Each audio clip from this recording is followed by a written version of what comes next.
will introduce us to mental programming. So what is mental programming? Do you want to say something about it, Dr. Sarah? Since we are two here. What do you think is mental programming? You are muted. I was saying I'm just going to read what is there, right? No, I think if you have something about it and you know something about it. Personally, I've never heard about mental programming, so this is my first time hearing about it. Mm-hmm.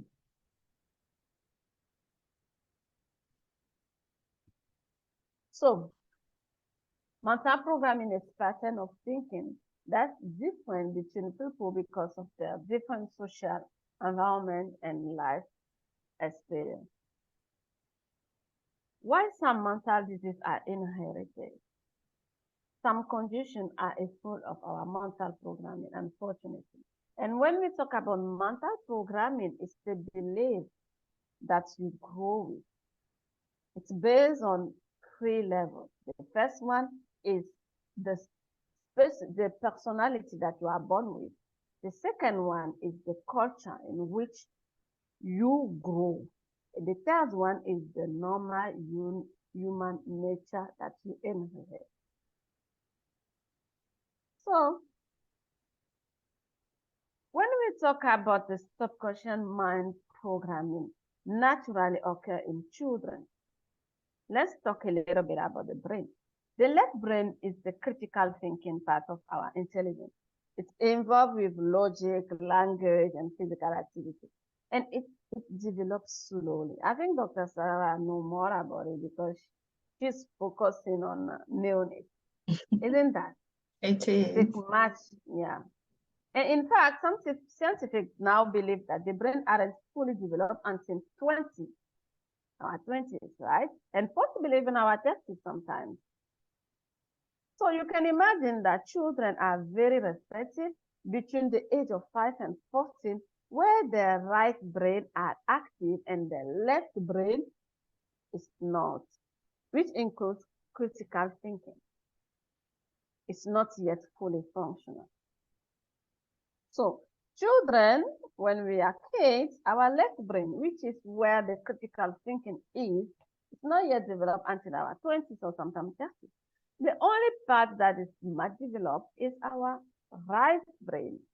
So when you are children between 2 and 14, you don't know what it's like. You don't know critical thinking. You don't know what is good or what is bad. You just accept, you just conceive, you just get everything that is thrown at you because you don't know what to choose, if you have to choose good, if you have to accept this or reject it. And it's during those formative years that the subconscious mind programming naturally occurs. And it's how people take on limiting belief that sabotage their success. That is mental programming.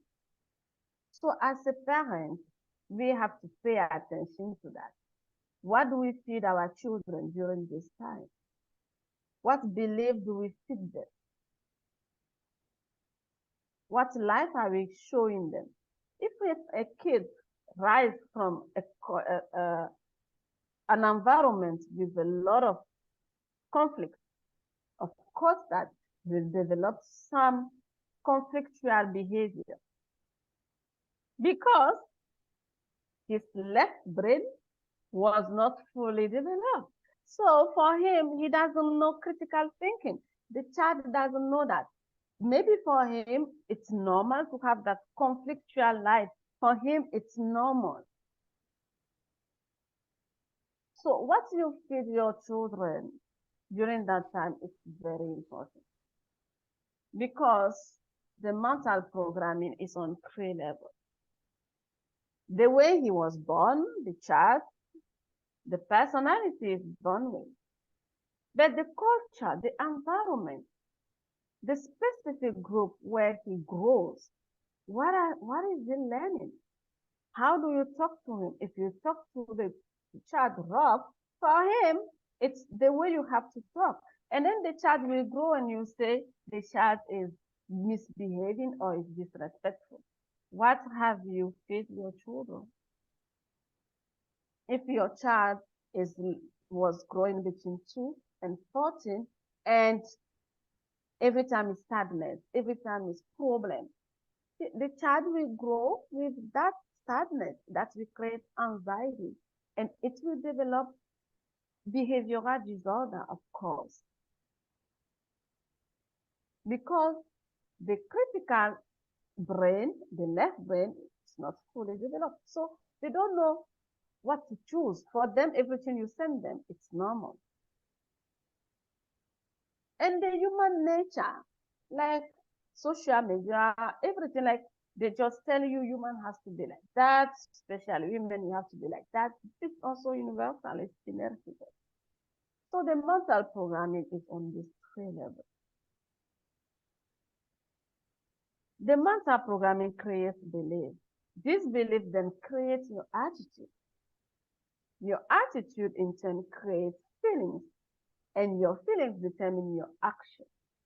And finally, your action creates your result. So simple. Dr. Shad Helmet is the author of A Power of Neuroplasticity.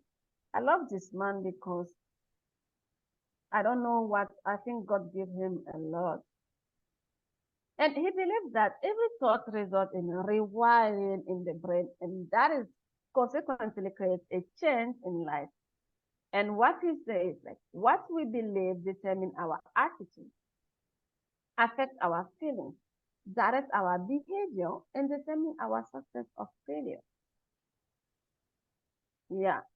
Suppose that you take a child that grew in an environment with criminality. Unless the child gets out from that, he will believe that the only way to survive is to be like that. Always on defensive, always have to have gun to protect.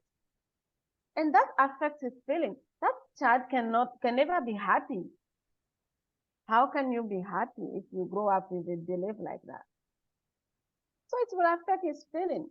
He will have this way to protect himself, either he will be aggressive, and these feelings will obviously direct his behavior, because if the person is not happy, the person is bitter, so he will definitely have some behavior that is not certain.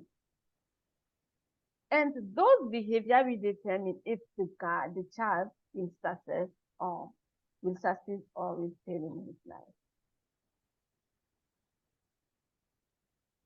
Yeah, every time I do this presentation, it's sad, but it's unfortunately the truth.